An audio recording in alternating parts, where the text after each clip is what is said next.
عام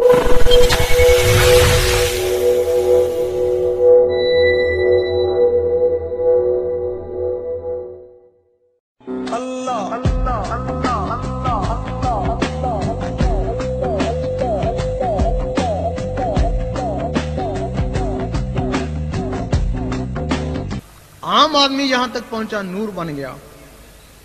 اگر وہ عالم بھی ہے تو اس کو نور علل نور کہتے ہیں. اور انہی کے لیے حضور پاک نے فرمایا میرے عالم بنی اسرائیل کی نبیوں کی مانند ہوں گے. اور واقعی ان کی توہین دین اسلام کی توہین ہے. اگر ان کی توہین کرو گے تو تم نے اسلام کی توہین کری. تو اسلام کی توہین کون کرتا ہے؟ مسلمان تو نہیں کرتا.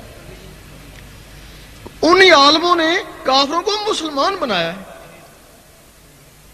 اگر مسلمانوں میں کہیں فتنہ کھڑا ہوا فوراً پہنچے جا کے مٹایا. ان کو عالم ربانی کہتے ہیں. اور جو عالم اس علم باطن کے بغیر ہیں ان کو عالم زبانی کہتے ہیں، عالم سو بھی کہتے ہیں. اور ان کے لیے حدیث شریف ہے کہ جہل عالم سے ڈرو اور بچو. صحابہ نے پوچھا عالم بھی اور جاہل بھی؟ کہ جس کی زبان عالم اور دل سیاہ یعنی جاہل ہو. یہ عالم کافروں کو مسلمان نہیں بنا سکے، کافروں کو مسلمان نہیں بنا سکے، لیکن مسلمانوں کو کافر کہہ سکتے ہیں. ان عالموں نے فتنے مٹائے اور یہ روز ایک نیا فتنہ کھڑا کر دیتے ہیں. اب وہ پہلا درجہ مسلمان، پھر مومن، پھر عالم باعمل، اس کے بعد پھر ولایت شروع ہوتی ہے. اب ولایت کیا ہے؟ لوگ کہتے ہیں پتہ نہیں ولی کہاں سے آتے ہیں. یقین کرو اس کا راز پتہ چل جائے تو بڑا آسان ہے ولایت. اگر اس کا راز ہی نہیں تو بڑی دور بڑی مشکل ہے کہ وہ ولایت کیا ہے. جو بھی بچہ اس دنیا میں آیا، ہاں کافر کا بچہ آیا، وہ ولایت کا راز لے کے آیا. اور تاریخ گواہ ہے کہ کافروں کے بچے مسلمان ہوئے، ولایت کا راز سیکھا اور بڑے بڑے ولی بنے. اگر کافر کا بچہ وہ ولایت کا راز لے کے آیا تو کیا مسلمانوں کے بچوں میں وہ راز نہیں ہوگا؟ آپ نے دیکھا ہوگا رات کو سوتے ہو دوسرے شہر میں گھومتے ہو، خواب میں تم نہیں ہوتے لیکن تمہارے اندر کی کوئی چیز ہوتی ہے. وہ نفس ہے، وہ شیطانی چیز ہے، وہ شیطانی محفلوں میں گھومتی رہتی ہے. باقی جو چیزیں ہیں وہ تمہاری نسوں میں چپٹی ہوئی ہیں، سو رہی ہیں. جب اللہ کا نور ان نسوں میں پہنچا، ان تک پہنچا تو وہ بھی بیدار ہو گئی. جب وہ بیدار ہو گئی انہوں نے اندر اللہ اللہ کرنا شروع کر دی. ان کی اللہ اللہ سے تمہارے میں شعور آ گیا، نور کا شعور آ گیا. اب تم نے خواب میں دیکھا حضور پاک کے روزے کے گرد منڈلا رہے ہو، خانہ کعبہ کا طواف کر رہے ہو، ولیوں کی درباروں کی طرف تمہارا رخ ہو گیا. وہ ان چیزوں سے جو اندر بیدار ہو گئیں. ان کی غذا گوشت روٹی نہیں ہے، ان کی غذا اللہ کا نور ہے. ہر وقت اللہ اللہ ہو رہی ہے، اللہ اللہ کے نور سے ان کی پرورش ہو رہی ہے. 12 سال لگے، وہ مخلوقیں ہیں جس طرح جن فرشتے ہیں. 12 سال لگے، وہ بالکل بالغ ہو گئی. اب تم نے سوچا دیکھیں حضور پاک کیا کر رہے ہیں. تم نے سوچا وہ اس سینے سے نکلی حضور پاک کے قدموں میں پہنچ گئی. اس وقت بلے شاہ نے فرمایا لوکی پنج ویلے عاشق ہر ویلے، لوکی مسیتی عاشق قدمہ. جو لوگ 5 ورب کو یاد کرتے ہیں ان کی انتہا مسجد ہے، با جماعت ہو جائیں گے اور کیا کریں گے. لیکن جو لوگ اس کے ساتھ ہر وقت اللہ اللہ بھی کرتے ہیں وہ تو حضور پاک کے قدموں میں پہنچ گئے، قدموں میں پہنچ گئے، نوازے تو گئے. اب تم نے سوچا کہ دیکھیں اوپر کیا ہو رہا ہے. تم نے سوچا وہ سینے سے نکلی اوپر پرواز کر گئی. فرشتوں نے روکا نہیں رکی، کہنے لگے جو کچھ بھی ہے بیت المعمور سے آگے جل جائے گا. اور وہ بیت المعمور سے بھی آگے چلی گئی، وہاں پہنچ گئی جہاں رب کی ذات ہے.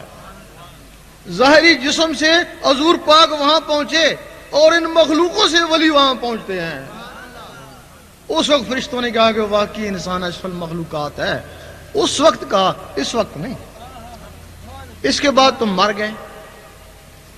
ہمارا عقیدہ ہے کہ مرنے کے بعد نبی ہے یا ولی ہے سب کی روحیں آسمانوں پہ چلی جاتی ہیں، یہی عقیدہ ہے.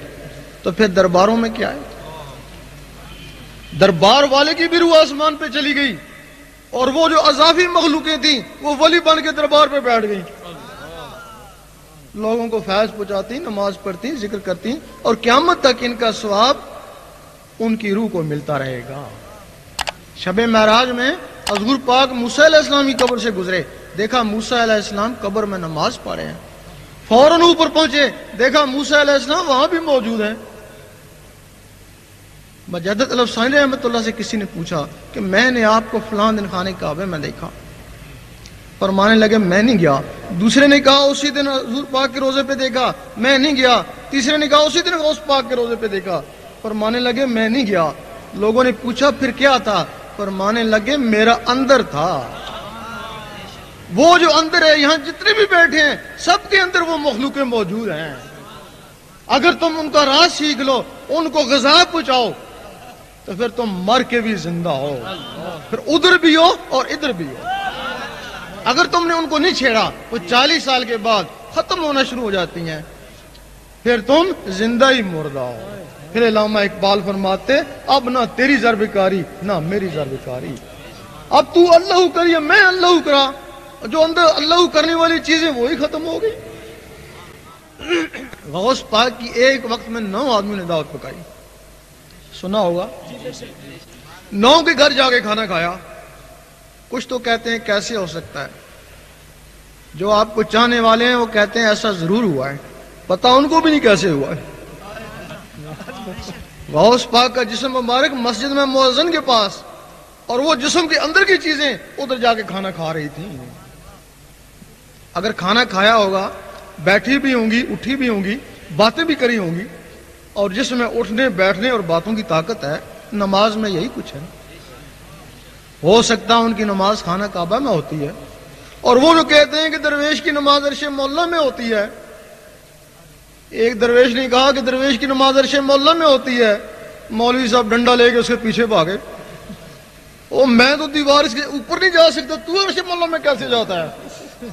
وہ یہ جسم عرش مولا میں نہیں جاتا ہے، وہ جو جسم کے اندر کی چیزیں وہ عرش مولا میں جاتی ہیں۔ اب غوث پاک کا جسم مبارک مسجد میں تھا تو وہ آزاد تھیں، قبر میں چلا گیا جسم مبارک تب بھی وہ آزاد ہے نا، اور اس وقت بھی عرش مولا میں نمازیں پڑھتی تھیں، اور اب بھی پڑھتی ہیں، اور قیامت تک پڑھتی رہیں گے۔ تو ثواب کس کو ملے گا؟ جس کی ہے۔